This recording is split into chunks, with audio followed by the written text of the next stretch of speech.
Just a quick reminder that the T in LGBT, my book, is now available to pre-order in paperback. It comes out on the 1st of August. Look, this is the actual paperback. Look at this. Ooh, it's pretty. So if you do want a copy, the links are down in the description box, and any pre-orders do help out massively, so thank you. But no pressure.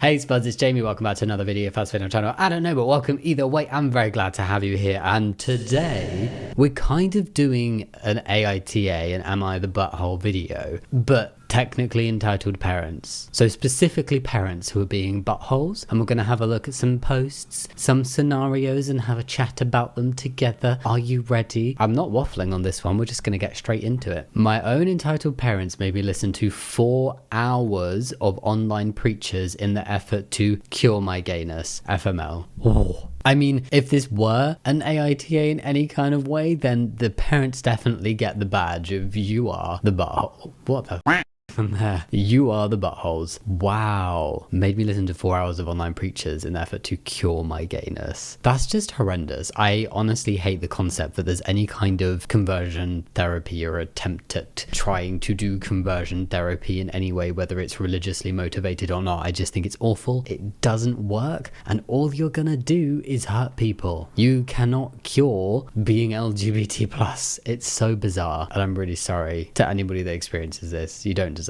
it. So for context, I was outed as gender fluid, aromantic/asexual by my brother about 4 months ago. Outing is also poopy. What the heck? My parents didn't take it well, and they like to pretend that nothing happened. Okay. Well, yesterday my parents came to me and said, "It's time to cure your sin." I started to panic inside, but only replied, "Okay, which sin are you talking about?" Okay, horrible situation. That's a pretty epic response. Which sin? Let me get my scroll of sins for you to choose from. What are we curing today? They said your homosexuality, but you're gender fluid and arrow ace. FYI, being arrow/ace isn't technically homosexuality, but they don't care to learn the difference. I know it's not going to make you feel any better, and the principle of the matter is still very much there. This is being said purely as a joke. Does that technically not mean that even if what they were doing had any chance of working, it wouldn't, because they were trying to cure homosexuality? You are not a homosexual. They led me to the computer and sat me down. They pulled up an online preacher and said, "You'll listen until you no longer feel gay." Well, I mean, you technically wouldn't need to listen at all, right? Just turn around before it even starts and say, "Done, sorted." Sorry, I don't mean to make light of this situation. It's horrible. Just brainwashing at its finest, that people would think that sitting somebody down and listening to a preacher would cure them of anything. So I sat there, I listened to this guy's talk. It was about 25 minutes long. My parents came up to me and asked if I still felt gay. I responded that I can't really change how I feel. They put on another one. This just gives me such a vibe of like somebody having, like, I don't know, the biggest crack ever in their house and saying to a friend, "Hey, could you fix this for me?" And their friend puts a little bit of scotch tape across it and goes, "Do you think that's fixed now?" Clearly not. Done literally nothing, and it will never do anything. This went on for 4 goddamn hours. They finally gave up. I hope they never try again. I hope they never try again. And also, how was there 4 hours of this stuff? Was it just the same thing? Did they say different things? Was it 4 hours of the same video? I don't even know why I care. I'm just so befuddled as to how somebody could make 4 hours of content on that. I'm confused as to why somebody can make 30 seconds of such hateful content, but there you go. Too long, don't read. I'm LGBT, my parents don't like it. They tried to cure me, it didn't work. They kept trying for 4 hours. FML. I am very sorry. No, that's horrendous. You don't deserve to go through that. Nobody deserves to go through that. Bad parenting award. Entitled parents being assholes, fully believing in something and being suckered into believing in something that is just not true. And it's so sad. I feel like sometimes parents, when their children make them face up to certain things that they've always believed their whole lives, they can go one of 2 ways. So if they've always been very religious and like anti-LGBT+ and their child comes out, they can either go very much in this direction of like, "No, this isn't right, you know, we know what is right and we're gonna make you watch these absolutely ridiculous videos because blah." Or they can go the other way, where they start thinking about, okay, well, my religion has told me this is wrong, but let me look into it because I want to be there for my child. Two different types of parents. Like with Am I the Assholes, I've now screenshot some comments from people, so let's have a look at what other people had to say about this one. Tell them if they want something they can change to go buy a convertible, it'll be easier. I mean, true. I just think it's really uncomfortable when parents have such a solid idea of the people they want their children to be, and they kind of want to mold their child into the exact human being that they want, and that just doesn't happen. Everybody's individual. Yes, we're influenced by our upbringing and by the household we live in, but we're also influenced by the current time and, like, you know, era, whatever generation that we live in. We're influenced by our friends, we're influenced by the media. There's so many different things that make people grow in different directions, or not grow at all in some cases, perhaps like this person's parents. And we cannot bring a child into the world or raise a child in the world being like, you are going to be this way and fit into this box, because it doesn't allow for their natural predispositions, their identities, who they are as people fundamentally at their core, and then also the different influences they're going to have in their life compared to what their parents had, because parents are not the be all and end all of the influence in a kid's life, and they shouldn't be that. I think it's great that kids can grow and become quite oftentimes like better versions of their parents, especially parents who are not so great. It doesn't happen all the time. I'm not saying kids are always better than their parents, but I definitely think like you see it in societal shifts where like millennials and younger are way more open-minded, way more liberal than the generation above, and like boomers and Gen Xers. And for me, I see that as a very positive shift. So yes, if you want to change something, buy a convertible. Don't do it to your child. Not gonna lie, I read that you were aromatic the first time round. Aromatic and asexual. Smell delicious. I know it can be hard. Just stay true to yourself, whatever needs to be done until you can be on your own. I say this because of what my parents did to me. It was in the early 90s. I was about 14 and had lost my virginity. I tell the truth to a fault, so I told my parents. Well, the very next day, my mum pulled me out of school early. Oh no. We went to the doctor and she had birth control surgically put in my arm. So I'm thinking, okay, this is good, no teen pregnancy. Well, when we got home, this strange lady is in our house waiting for us. I'm thinking, okay, so I'm gonna get some counseling. Wrong. It was an exorcism. My parents put me on birth control and tried to exorcise the hoe out of me. Oh, Jesus. We then had many arguments about how they can't keep me from having sex, but they can keep me from smoking. Bloody hell. I'm assuming that that comes round to like, but now I'm a grown adult and things are better. But this is a horrible experience this person went through. And like sometimes you read experiences and you're just like, you should not have had kids. Some people just, if you're not prepared to have a child who is different to you, a child who is LGBT plus in some way, a child who gets in a relationship with someone from a different culture or with someone who is LGBT plus, then you should perhaps rethink having kids, because there are really certain things that you cannot and should not even try to change about a person. And by trying to change it about them, you're just going to cause a lot of harm, and that is not fair on this human being that you have brought into the world. But yeah, stay true to yourself, keep yourself safe, and it will get better. That would be my advice to OP. Father who is not a feminist. Oh dear. I'm an only child who is a female. I always viewed my father to be a protective man. I thought this was in his nature to make sure nothing hurt me. He never let a boy come near me, always got mad at me for having guy friends from the age of 5. That's very young. 5? Really? I'm hearing how OP is starting this, and I'm going to reserve full judgment. I will just say that's a bit more than just like being a protective father to not let a boy go near your daughter from the age of 5. He never let me go over to sleepovers, even at my cousin's, due to another male like a brother or a father being at that home. Honestly, all of this is fine. It makes sense for him to be protective in these scenarios. Let's look at this objectively. I personally don't think all of that is fine. I think it's very bizarre to say, daughter, you cannot be friends with boys or go near a boy from the age of 5. That's really young. I understand that there's a certain age when like sleepovers would go in separate directions, but this doesn't sound like he banned sleepovers with boys, but that he just banned sleepovers full stop if there was going to be a man present in the house, like the other kid's father or something. And even at his daughter's cousin cousin's house. I get the angle of like really wanting to protect your child and not wanting anything bad to happen to them. I do feel like this is quite extreme though, from the age and not allowing a boy to go near her, even of the same age, and then sleepovers where there would be other adults present and other kids present. But now I'm starting to feel disrespected by him. I'm 23, just finished my undergrad, and I'm planning to find jobs, travel, maybe do my masters in the near future. I never wanted kids, and marriage has been a back burner on my mind. I don't care about relationships. Okay, cool. She's off to travel and see the world and live her life. I love that. But even when I started university, my father had always teased me about how marriage is coming after I graduate and should start dating, despite his effort to make me become socially awkward around guys due to his protectiveness. That's a really interesting concept of like, you are not allowed to be around any boys, interact with boys, be friends with boys. Boys cannot come near you. But as soon as you graduate, you're expected to get married. But it's just been drilled into her whole life that boys equal bad, don't speak to them. How does that make sense? And then, oh no, suddenly because you're this age, you must now find a man.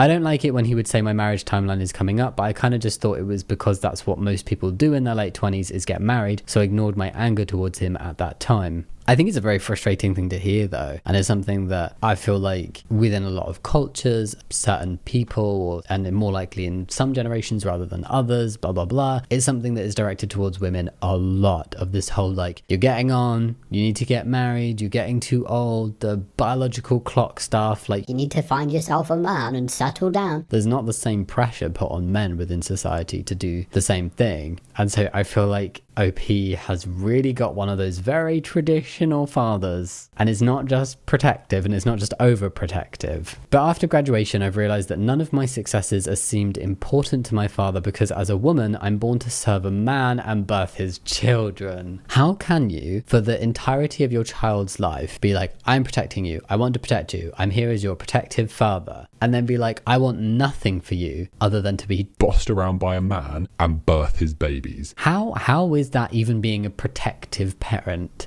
I don't understand. That is not wanting the best for your child. You're just wanting her to marry any old guy, serve him, and pop out 2.5 kids. Isn't that the average? It's like 2.3 children or something. Woof. In the list of priorities of things I should be knowledgeable in my 20s is that I should learn to cook. Not for me, despite having to cook for myself when I lived away from home for uni. It's for a man. Wow. This guy is stuck back in time. He's got the whole like, you must be a trad wife type vibe. He's not even concerned about my financial well-being or teaching me about types of savings account. He's worried that I haven't found a job yet because it lowers the pool of men wanting to marry me. He's concerned that I'm considering doing my masters in my late 20s because I should be married by then and having kids. Jesus. Recently I picked up a hobby in sewing and he asked me about my sudden interest in sewing and if I'm doing it for a husband. Why the f would I be learning to sew for a husband?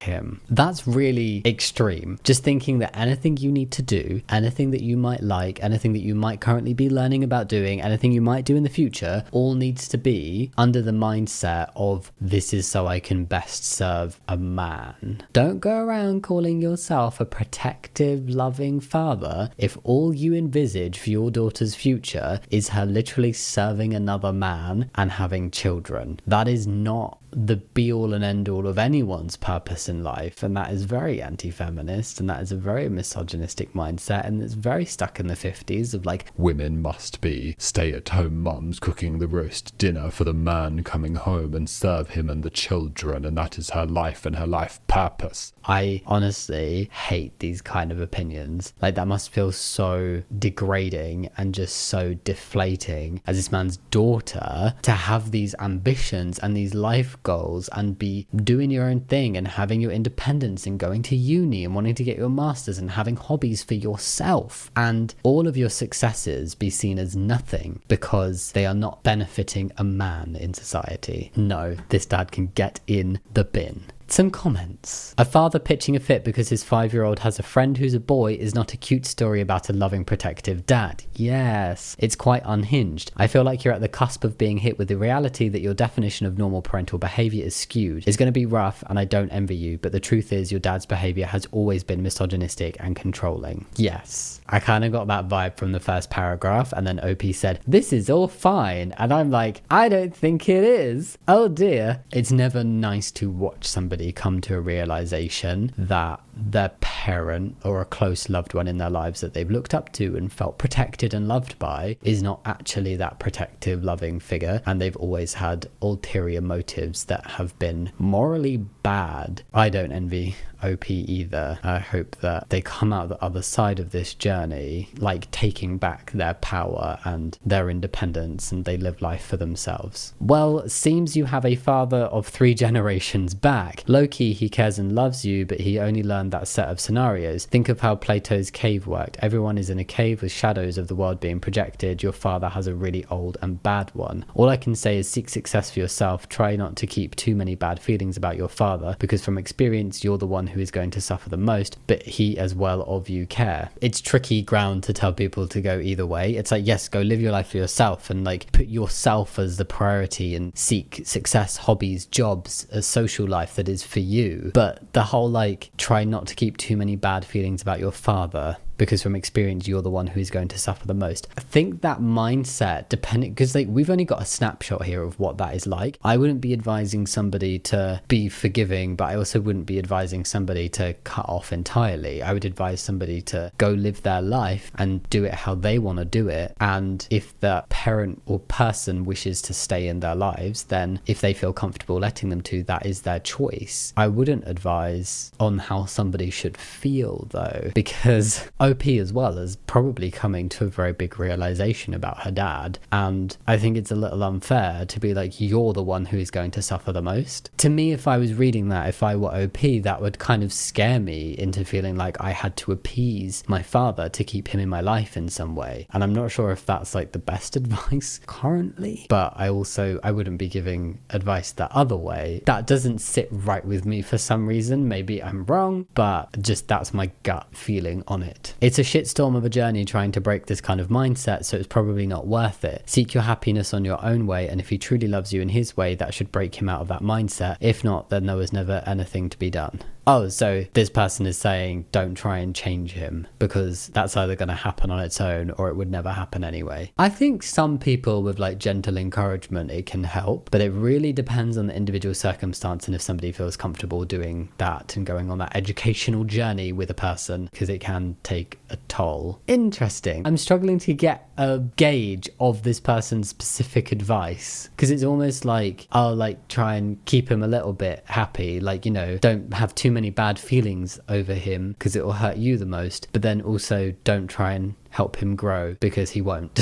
I don't know how I feel about the advice on that one. Are we ready for one more entitled parent? Bum bum bum. Entitled homophobic aunt is mad at us for supporting her kids after they came out. Oh Jesus, this is awful. I hate it from the title, and this is quite a long one. Yay. I have to preface this by saying this is my fiance's family, so they're technically my in-laws, but because their extended family all lives in the area and we've been together for many years, I'm a lot closer to them than typical future in-laws. Cool. The parents, aunts and uncles generally are all super devout Catholics and extremely homophobic. Yay. But their kids are all between the ages of 16 to 29 and have left the church. 2 of our cousins who are sisters, aged 16, let's name her Jenna, and 22, let's name her Jan, Jenna and Jan, are queer. Neither of them are out to their families except for the cousins' generation. Okay, I hear that. I would be terrified to come out to a devout Catholic family, so I can see why they have only come out to their church-rejecting cousins. Jan has a long-distance girlfriend in another country that she met during college. The girlfriend was an exchange student and recently visited her under the guise of visiting a friend. Her mum is very paranoid and homophobic and eventually confronted Jan, asking if the friend was gay, to which she said yes, and then asked if she was her girlfriend. She said no. The homophobic paranoia, that feels like a new term, but it makes a lot of sense, of like a parent so desperately being terrified of their kid being gay in any way or like LGBT plus that any hint that might be what they are, and it's like her mum kept pressing, and eventually Jan confessed they were dating. Oh, her mum flipped absolute shit. Horrible thing to happen. I like that sentence though. Flipped absolute shit. Lots of screaming, things being thrown and smashed. She took her college diploma off the wall and threatened to smash it. She took her phone and read through her messages and forced her to break up with her girlfriend and essentially threatened to kick her out. No. all the minuses of brownie points for parents like this. It makes me eternally sad that this is some people's experience, because everybody coming out deserves to be met with love and acceptance, and almost like a, not in an uncaring way, but a nonchalance, like a, that's great, cool, we love you, this is not a big deal in our family and we're here for you and let's carry on living and we can't wait to meet whoever you want to bring home. And this is just not that. Now, Jenna, seeing her mum say and do abusive things to her sister, said, "Is now a good time to share that I'm also gay?" in almost comedic fashion, LMAO. I mean, I love the solidarity with her sister to be like, hey, if there's, you know, shit's gonna hit the fan at some point, so it might as well when it's already spinning and flying everywhere, and let's take the heat off, who is it, Jan, for a minute, and we'll share this. We'll share mum's reaction to this. Needless to say, me and my fiance received red alert / gay alert texts from them, letting us know they came out to their parents and it wasn't going well. We immediately replied saying to come over, asking if they're okay and need anything, and offering our place for them to crash if they need. That is great family membering. That is what you need. The level of meaningfulness that will have in these kids' lives, the concept that like it sucks so hard that their mum reacted this way, but the fact that they are not having to be stuck in that household if they feel like they can't be there anymore, or if they do get kicked out by mum, or if they feel unsafe there, they have somewhere to go. And like, props to OP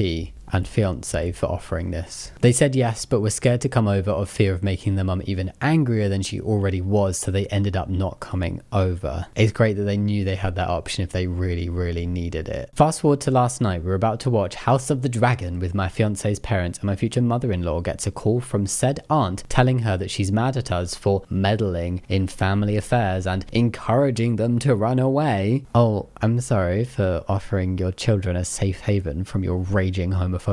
She apparently also saw that some text messages between Jenna and us were in invisible ink. She wanted to switch to that because they know their mum was monitoring their phones. Aunt told my future mother-in-law that we taught them invisible ink. These are Gen Zers. They thought they taught us invisible ink. What is invisible ink? I'm a millennial. I don't know what invisible ink is. And she thinks we're teaching these kids tools on how to sneak around their parents and that we're condoning their behavior. Do you know, there will always be a stage where a child will tell a fib and do a little sneaking around, but this is like the serious kind of sneaking around that's a necessity. And if you don't want your kids to do this kind of stuff, then maybe don't foster an environment that would make them have to do this kind of stuff. I just sometimes wish that homophobes could see past their own like assholes. So now my fiance's parents are involved. Fiance's parents, as one of them the sibling of this aunt, or sibling of aunt's husband or something? Because I'm assuming that aunt has a husband and not a wife. Normally I'd be like, I don't want to assume if it's not been said, but from the level of homophobia, I would be surprised. Future mother-in-law then shared she's been at the receiving end of being ghosted by this aunt, and how there would be years of receiving the silent treatment. This aunt apparently missed all of my fiance's graduations from elementary to college because of fights.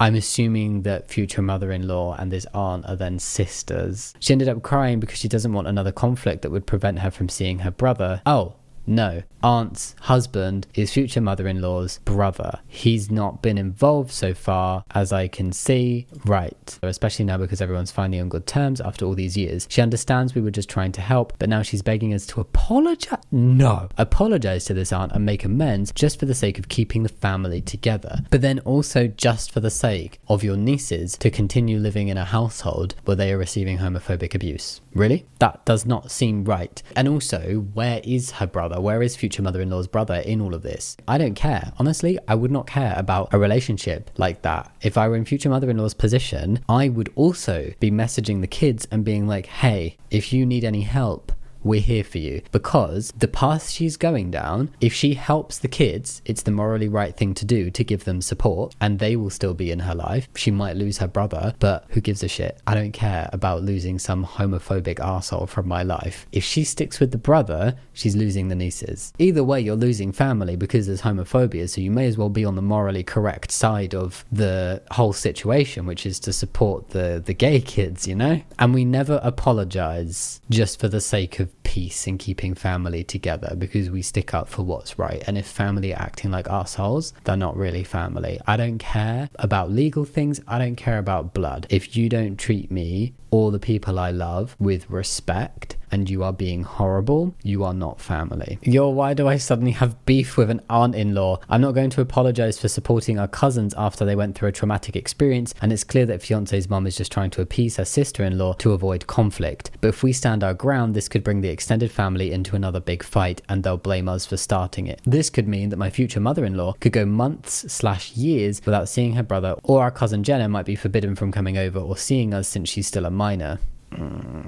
I appreciate that's tough. I don't know if the law is different in the US, but I'm pretty sure in the UK at 16, you can't like be held hostage in your house. You know, your parents can't dictate that you're not allowed to go over and see somebody else. As long as you can be determined as being in a safe situation, then you can go see whoever you want and spend time out of your parents' home. This is a really horrible situation. Like, it's very messy, but the people to blame are the aunt and the uncle, like the parents of the two kids. The right thing to do is to support those kids and show them support and keep in touch with them. And if that causes family divide and conflict, it is not your fault for being in touch with the kids and trying to support them through this, because whether they had homophobic parents or not, it's not going to change the fact that they're gay. Like, they are who they are. They have come out. Everybody's aware of it. It's not going to change, and they deserve support in that in their lives. And it really sucks that they're not going to get it from their parents.